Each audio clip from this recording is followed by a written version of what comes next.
Now here we have quite a tricky problem from the 2000 paper, and it's one that you should definitely try yourselves before looking at the solution here. It involves some tricky algebra. Okay.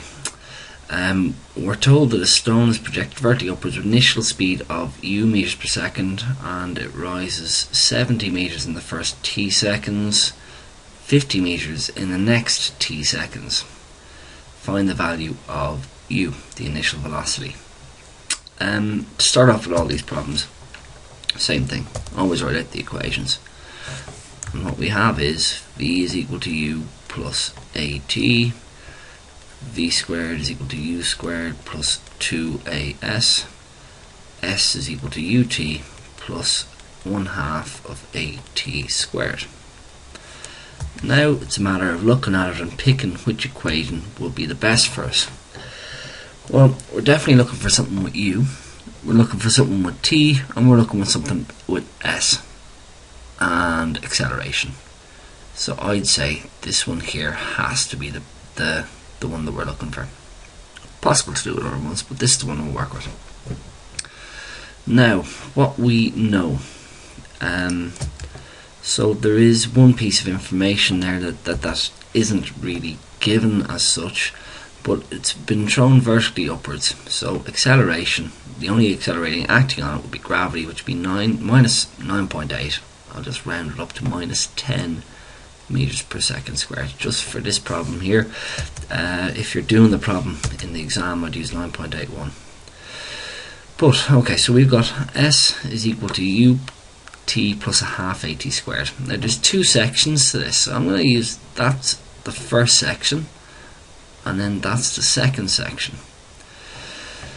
Now the way I do this is to kind of imagine the first displacement, s1, is equal to 70, u equal to u, t is equal to t, a is equal to minus 10 meters per second squared. Let's put meters in there. Now the second section, I'll do it in a different colour and I'll do it just beside it here. S2 is equal to 70 plus 50, which is 120 meters. U is still equal to u. The time in this case is 2t, and the acceleration is the same. And the reason why I've done it in these two sections, you'll see in a second, is that we're going to end up with some form of simultaneous equation. So when you've got two unknowns, you need to use simultaneous equations to work them out. So I'll do the first one in black like I started. So we've got 70 is equal to ut plus 1/2 at squared, 1/2 at squared. So we have 70 is equal to ut minus 5t squared. Now I'll go with the next one. I'll continue with the colour scheme. For this one we've got 120 is equal to ut, in this case it's 2t, it's twice the time has gone over, plus 1/2 at squared, so it's minus 10. Let's redo that. Minus 10, and t squared, in this case time squared is 2t squared. So we just want to be careful of that squaring. So we've got 2ut plus 1/2 of that would be minus 5, and then 2 squared would be 4, and then t squared. So we'll have 120 is equal to 2ut minus 20 t squared. Now I want to number these two equations. We've got equation 1 here and equation 2 here. Now this isn't really a simultaneous equation like you'd be used to seeing.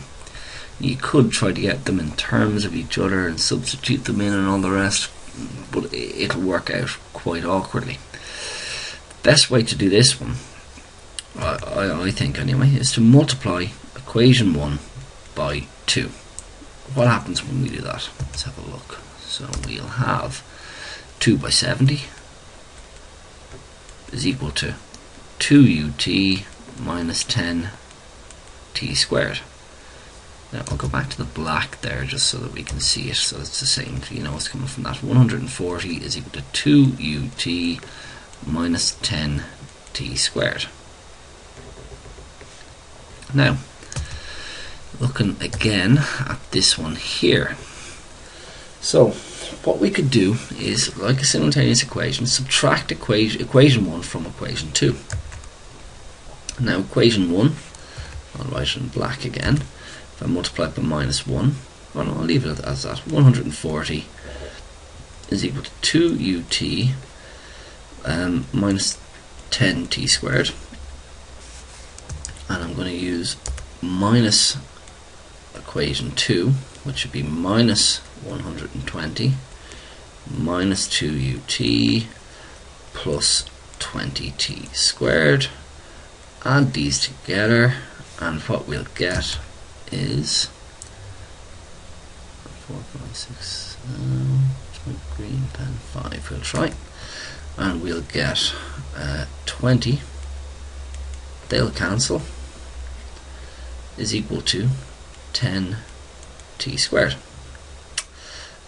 Divide both sides by 2, so that's just a little equation. We'll just do a little bit of rejigging on that. So 10t squared is equal to 20. T squared, divide both sides by 10, is equal to 2, and t is equal to root 2 of a second. We'll leave it in that form just for the time being. Now the next thing we want to do is just to sub t is equal to root 2 into back into either of the two equations. I'm probably going to pick the first one because it's the simplest. So we'll go with that. 5, so subbing back into equation 1, we get 70 is equal to ut